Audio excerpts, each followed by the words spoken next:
शक से बढ़कर कोई जहर नहीं। मानसी बहुत खुश थी क्योंकि उसकी शादी एक बहुत ही बड़े खानदान में हुई थी। पति गौतम एक बहुत बड़ी कंपनी में बहुत ऊंची पोस्ट पर थे। महीने की तनख्वाह भी लाखों में थी। परिवार में सब अच्छे और समझदार थे।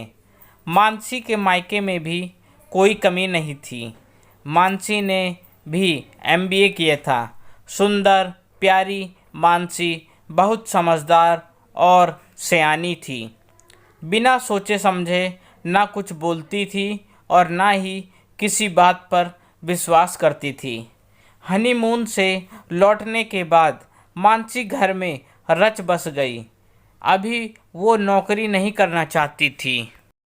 गौतम ने ऑफिस ज्वाइन कर लिया था।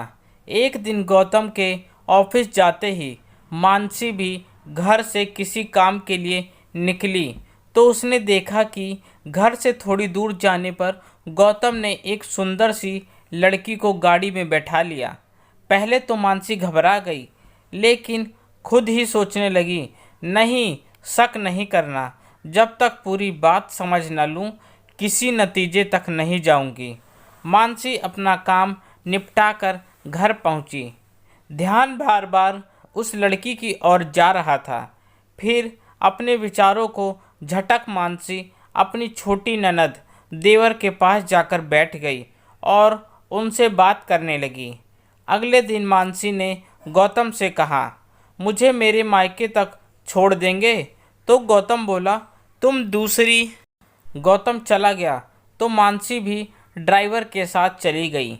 आज फिर मानसी ने गौतम की गाड़ी में उस लड़की को बैठते देखा और गौतम खुद उस लड़की को हाथ पकड़कर बड़े प्यार से कार में बैठा रहा था। मानसी सारा दिन मायके में रही। शाम को घर पहुंच गई, लेकिन गौतम से कुछ न पूछा।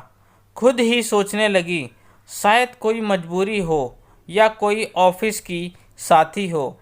एक दो बार मानसी ने गौतम के पीछे जाकर भी देखा। वो समझ गई कि रोज का नियम है, लेकिन मानसी चुप रही। उसने व्यवहार सामान्य ही रखा, गौतम से कुछ नहीं कहा। मानसी को गौतम का भरपूर प्यार मिल रहा था। घूमना फिरना, शॉपिंग सब साथ साथ होता। मानसी भी कुछ नहीं कहती थी। हर 2-4 दिन बाद मानसी अपने पति के पीछे जरूर जाती और रोज गौतम उस लड़की को बड़े प्यार से कार में बैठाता। मानसी फिर भी चुप रहती। एक रात गौतम ने मानसी से कहा, तुम रोज मुझे दीपा के साथ देखती हो और कुछ कहती नहीं, कुछ पूछती नहीं, ना लड़ती झगड़ती हो और ना शक करती हो। मुझे मालूम है तुम बहुत बार मुझे दीपा के साथ देख चुकी हो, फिर भी सामान्य व्यवहार करती हो। मानसी बोली, शक से बढ़कर कोई जहर नहीं। शक घरों को और रिश्तों को बर्बाद कर देता है। बिना सोचे समझे, बिना जाने मैं किसी पर इल्ज़ाम नहीं लगा सकती और ना किसी निर्णय पर जा सकती हूँ। मुझे तुम पर पूरा विश्वास है। तुम ऐसे नहीं हो जो किसी को धोखा दे। तो गौतम बोला, सच कहूँ तो मैं पहले तुम्हें बताना चाहता था, लेकिन पहले ही दिन मैंने तुम्हें देख लिया था, लेकिन तुमने कुछ पूछा ही नहीं।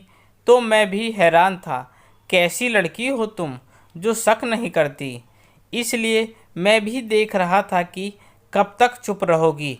हैरान हूँ तुम्हारी सहनशीलता देखकर। मानसी बोली, रिश्ते ऐसे ही निभते हैं, विश्वास से, ना कि शक करने से। गौतम ने मानसी के हाथ पकड़ते हुए कहा, दीपा मेरे एक दोस्त की बहन है जिसकी एक एक्सीडेंट में काफ़ी पहले मृत्यु हो गई थी। दीपा को दिखाई नहीं देता। वो रोज़ संगीत सीखने जाती है और वो संगीत एकेडमी मेरे ऑफिस के पास है। मैं उसे साथ ले भी जाता हूँ और साथ लेकर भी आता हूँ। मानसी बोली, मैं शक के आधार पर कुछ नहीं करती। तुम सचमुच बहुत नेक काम कर रहे हो और करते रहना। गौतम हैरान होते हुए बोला, ऐसी लड़की कभी नहीं देखी।